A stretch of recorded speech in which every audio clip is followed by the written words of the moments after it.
Hello, my dear medical students and junior doctors. This is Dr. Costa, and in this video, I'm going to talk you through how to get your first NHS job in the UK as a doctor. So, in order to get your first NHS job, you need to at first complete some or any of the UK medical qualifications. For example, you need to complete PLAB or you need to complete any of the medical diplomas like MRCP, MRCS, or MRCOG. So, considering if you have completed any of these qualifications, then you need to apply for EPIC verification. I'm going to show you how to do that. So, this is the EPIC verification video which I created earlier, and it's in my channel.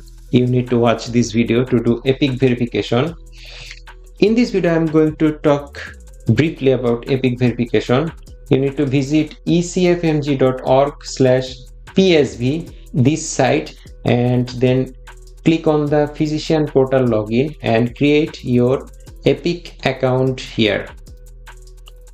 After creating your EPIC account, you have to upload your primary medical qualification, for example, your MBBS degree certificate in the EPIC website, and then start the verification process. The EPIC authority would send an email including all of your information to your medical school's administration, and the admin would reply back to EPIC authority to verify your medical qualification. So the speed of EPIC verification process greatly depends on the responsiveness of your medical school's admin section. In my case, it took 21 days, but it is not unusual to take 1 month to 2 month time for EPIC verification. So it is absolutely recommended to start EPIC verification process as soon as you complete your UK medical qualification. And as I mentioned earlier, please view this video to get the detailed EPIC verification process. So after completing your EPIC verification, the next thing is to apply for NHS jobs. And currently this is the site for NHS job application. So you need to go to track.jobs and then log in. And if you don't have an account here, then you can create your account. You would get that option. I'm not getting that option because I already have an account in the track jobs site. And here you have to create your NHS job CV and apply for the NHS jobs. For example, if I click on find a job option and then job search, then I can write for like registrar level job, and it's showing that there are some registered jobs available here. For example, this is the specialist register in the neurosurgery. This is specialty register in emergency medicine. If you click on any of these jobs, you would find all the important information. For example, this job would give you a salary between 37 to 57,000 pounds per year. Here is the job overview, and here is something about the organization, your job description, and the qualifications they required for the job. This job requires MRCEM or MRCP degree and some additional qualifications. So this way you can view the job listings and apply online by clicking on this button. You have to create your own profile in the track job site and then apply for these jobs. So it is currently very difficult to get a job in the NHS because it's very competitive. Thousands of students from India, Bangladesh, Pakistan, Nigeria, Egypt, and many other countries are applying for the job. So you may get hundreds of competitors for the positions you are applying for. and it is absolutely vital to have a perfect CV for your job, because your CV is your first impression, and if you give a good first impression, then the success rate for getting an interview call would be much higher. So I have uploaded my CV that I used to get my first NHS job in my website, and I would give the link to this CV in the description box of this video. So please check the description box, and then you can download this CV from that link. But it's not free, you have to pay a small amount to get this CV.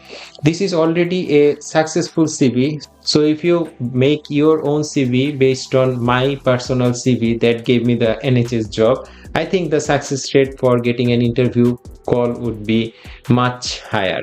The NHS job CVs are very structured, long, and significantly different to any other CVs that you may have created earlier in your home country. Due to higher competitiveness for the job, at present, don't expect to get an interview call before submitting at least 50 CVs, and don't get depressed before submitting at least 100 CVs. So now let's consider that you have applied for hundreds of jobs and you got some interview calls. Now I'm going to tell you what to expect in NHS job interview. I'm going to share my personal experience. So the job interview for most of the IMGs would be a remote interview through MS Teams. So it is important to be presentable, wear professional dress, and your background is also important. Background needs to be professional, and appear for the interview, log into Teams account 5 to 10 minutes before the interview starts. Then speak confidently. Even if you don't know anything, appear confident. So the first question would be introduce yourself, and you have to introduce yourself in a very professional and brief way. You don't need to say everything that is written in your CV. For example, for my case, I said that I completed my MBBS, which is my primary medical qualification, in XYZ year. Then I had XYZ years of experience in internal medicine, cardiology, neurology. I completed a Master of Public Health. I have a research published in a PubMed indexed journal, and recently I completed MRCP. So that's all. You don't need to give them all details. Then they may ask you about some trust policies, core values, or NHS values. You need to research those values. For example, I'm going to show you, if you are applying for this job, and this job is offered by Imperial College Healthcare NHS Trust, you need to search for this institution online, and then you need to research the website of Imperial College Healthcare. So you need to go through the entire website, see the departments of that hospital and what type of treatment they are giving. For example, in the About Us section, then in the Services section, you need to go through the entire website to get an idea about the institution or hospital you are applying for. The next question can be, why do you think you are perfect for this job, or why should we recruit you in this position? So let's consider this job.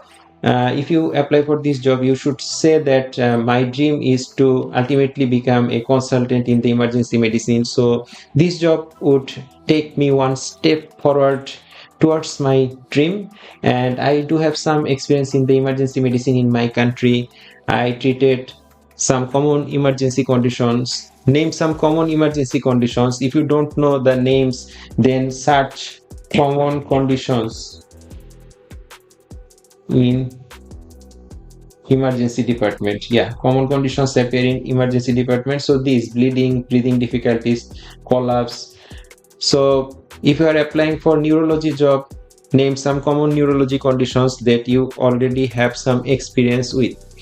And another thing is, they are not going to ask you very difficult or complicated cases. Just tell the basics. Then you can expect some clinical questions, and the clinical questions should again be very general. For example, they can give you a pneumonia case. Someone like aged 30 or 40 years came to the emergency department after vomiting, and the patient is very chesty, there is breathing difficulty, and what would you do if you are a registrar? So in this case, it may be an asthma attack, maybe aspiration pneumonia, maybe community acquired pneumonia, you don't know. So you have to be very general. You would say that I would go there, I would at first take the history from the patient or next of kin of the patient, and then I would examine the patient. At first I would secure the airway, breathing, circulation, ABCD, etc. Then I would check the saturation level. I would do news 2, and I would do GCS and CARB 65 scoring. And after all this scoring, I would take my decision based on the information I have. I would also send for chest x-ray. I would do some blood test, for example, full blood count, and renal function test, liver function test, all basic things. Then if it is a pneumonia, I would give some antibiotics. You don't need to tell them that you would give amoxicillin IV, clarithromycin IV. No particular details is required. Just tell about the antibiotics. Then the examiners can try to test you further. They may ask you, consider this is not a pneumonia case, this is a asthma case, so how would you handle a asthmatic patient? Just tell them that after all, like ABCD, everything, I would try to get the oxygen saturation, news 2 scoring, and I would give supplementary oxygen depending on the requirement of the oxygen. I would give salbutamol, ipratropium, nebulizer, steroid nebulizer can also be given, and then talk about the step-up management of the asthma. So this way they give you the cases, and you just need to talk through the cases in a very basic way. So after you get the job, I mean after a successful interview, they would give you a conditional offer letter which you can use to get your Tier 2 skilled worker visa to come to the UK and start the job. So based on your country, you may need to do a TB test, I mean tuberculosis test, before applying for the visa. And once you are here, you'd see many new challenges. For example, you may see the housing prices are very high here in the UK, and the availability is very low. There would be some transportation problem and some problem in your hospital as well, because medical practice in the NHS is somewhat different to your home country. So you have to cope up and adjust with the new environment. I would make subsequent videos on these topics. I would talk you through how to start your life in the UK and everything else. So please subscribe to my channel, and also hit the like button to get these videos. And thank you once again for watching this video. I would catch you in my next video. Till then, stay healthy and happy.